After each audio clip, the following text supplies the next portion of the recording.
Vamos a abordar a continuación el despliegue metodológico de un centro a partir de todo lo que hemos visto, específicamente a partir de estos 6 principios de diseño. Lo primero, queremos implementar un modelo que esté basado en habilidades y objetivos propios del siglo XXI y que tenga en cuenta también los principios neurocognitivos. No está de más repetirlo las veces que haga falta la importancia que tiene la emoción, el aprendizaje por descubrimiento, etc. El segundo principio en el que nos vamos a basar es un plan de estudios que esté centrado en lo que resulta relevante desde el punto de vista disciplinar, relevante también en cuanto a la proximidad a la realidad, generando entonces situaciones de aprendizaje precisamente que repliquen esta realidad. Al respecto, el aprendizaje basado en problemas tiene esta cualidad, ¿no? Ya no se trata solo de plantear dilemas, problemas, preguntas para resolver, sino que éstas sean susceptibles de producirse en la realidad. Otro principio en el que nos vamos a basar es que la evaluación tiene que ser un motor de aprendizaje, no simplemente un agente externo al proceso, un agente finalista al proceso, sino una oportunidad para aprender. Por otro lado, también vamos a poner en juego una cultura de la creatividad, de la innovación, que además permita a los alumnos su especialización, el descubrimiento de campos de interés.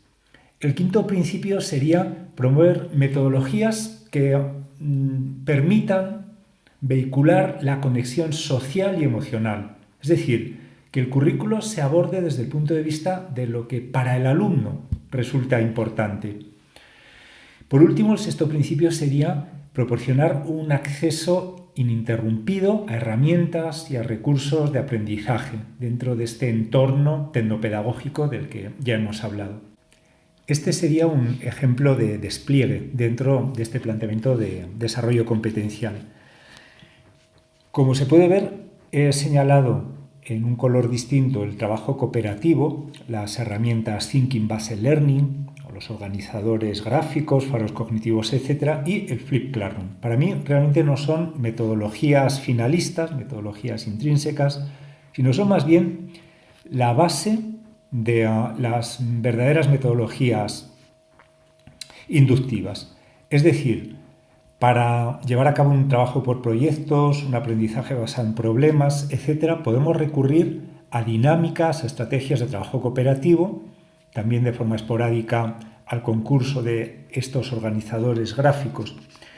Por su parte, el Flipped Classroom tampoco es realmente una metodología. El Flipped Classroom es un concepto ya suficientemente extendido como para que tengamos que explicarlo de forma pormenorizada, pero sintetizando mucho podríamos decir que consiste en invertir el orden tradicional de la clase, es decir, los alumnos aprenden contenidos fundamentalmente de forma individual, no en explicaciones masivas, como hemos dicho ya, poco productivas.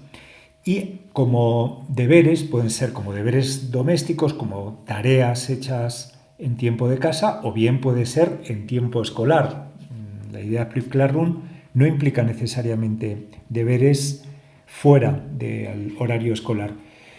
Y aprende los contenidos fundamentalmente apoyado en recursos multimedia, como pueden ser los videotutoriales. Esto es lo que sí que tiene sentido y sí que nos permite personalizar, individualizar la enseñanza. Es decir, dar a cada alumno los recursos, los videotutoriales que necesite.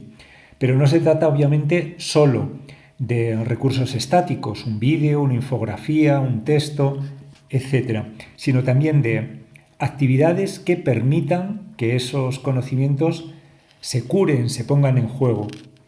Al respecto, existen herramientas como Edpuzzle que permiten que un vídeo se pare y el alumno tenga que contestar a una serie de preguntas. El profesor recibe estos informes de rendimiento, ve si el alumno ha visualizado adecuadamente este vídeo, si lo ha comprendido, etc.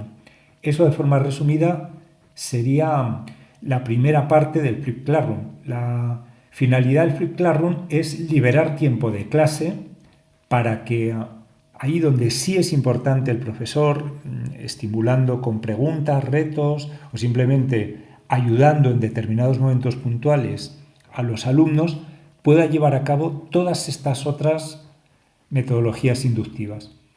Dicho como resumen y de forma taxativa, es imposible ver un temario de segundo de bachillerato del que el alumno se va a examinar en la EBAU si al mismo tiempo queremos trabajar por proyectos cooperativos, proyectos de comprensión, etc., si no tenemos esta concurrencia del Flipped Classroom, es decir, trasladar parte del tiempo tradicionalmente dedicado a la explicación magistral a este otro entorno más personalizado.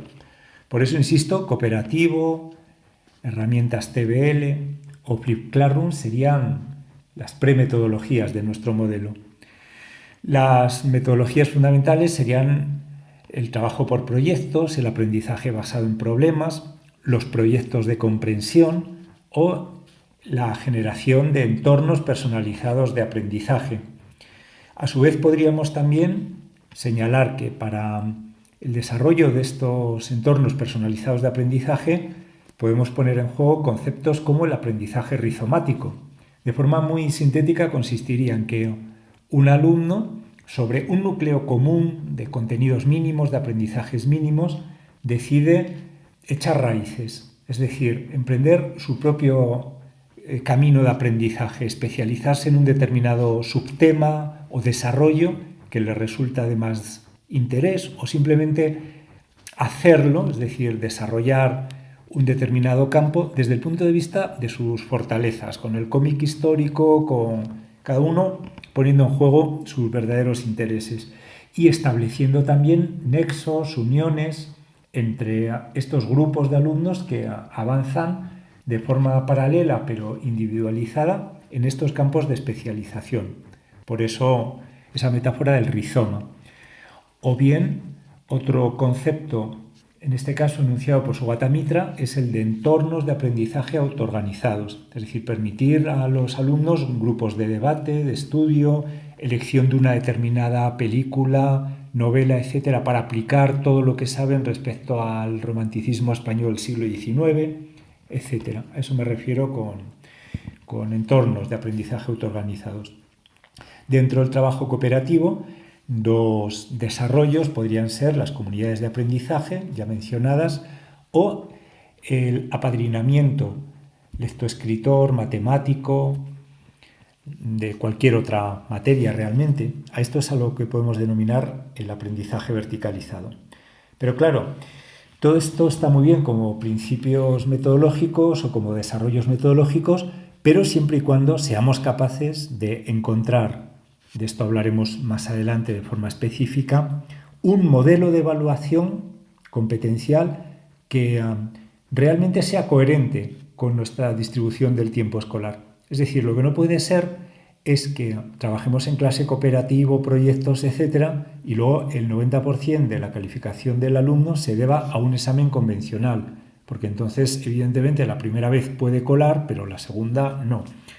Lo vamos a decir en términos todavía más resumidos. La evaluación, el sistema de evaluación que adoptemos suele ser o puede ser, corremos este peligro, el punto débil, el eslabón más frágil de la cadena metodológica. Por tanto, tenemos que buscar un sistema de evaluación que sea realmente coherente con esta propuesta.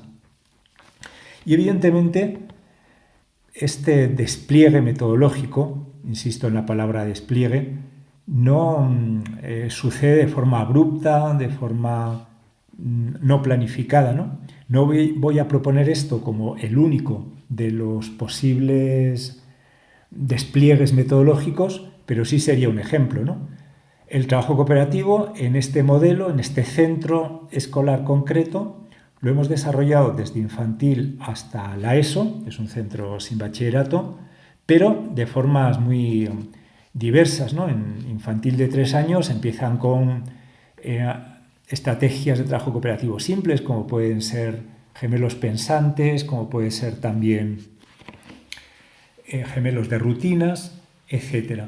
Mientras que a partir de segundo de primaria empiezan ya con otras estrategias elaboradas, Jigsaw, etcétera, etcétera.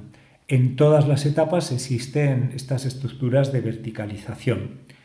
En cuanto al PBL, el aprendizaje basado en problemas, comienza en primero de primaria y se desarrolla el resto de la etapa, en tanto que el trabajo por proyectos es transversal a todos los niveles educativos. Las rutinas de pensamiento, si realmente es preciso su recurso, su concurso, es fundamentalmente en los primeros estadios de pensamiento y por tanto están presentes en este centro en infantil, en primaria hasta cuarto. Luego podemos decir sintéticamente ya no son imprescindibles, aunque siempre puedan ser un recurso ocasional. Las inteligencias múltiples se trabajan fundamentalmente en este centro en infantil y en primaria, lo cual no quiere decir que el resto de las etapas las rehuyan, simplemente es una metodología estable durante este periodo. Y bueno, lo mismo cabría decir de otras metodologías. Por ejemplo, como vemos en el esquema, está presente como aprendizaje matemático el método ABN hasta segundo de infantil, el aprendizaje lectoescritor constructivista también hasta ese mismo curso, mientras que el aprendizaje neurocognitivo se desarrolla fundamentalmente desde los 5 años hasta primaria. En los 5 años, por ejemplo, mediante experimentos sobre magia, no son conceptos abstractos, mientras que poco a poco sí se pone en juego, sí se aplica ya la noción de neurona, los mecanismos de aprendizaje que necesita el cerebro, las necesidades del cerebro para un aprendizaje correcto, oxigenación, etcétera, etcétera. Desde el punto de vista del entorno tecnopedagógico, desde primero de primaria hasta cuarto de ESO, se opta por Flipped Classroom como un sistema crecientemente implementado y crecientemente importante, y desde el entorno estrictamente instrumental se opta por iPad en modelo carrito, es decir, un iPad que circula en las distintas clases en infantil y hasta cuarto de primaria, y a partir de cuarto de primaria ya se opta por el modelo one-to-one, es decir, cada alumno un dispositivo.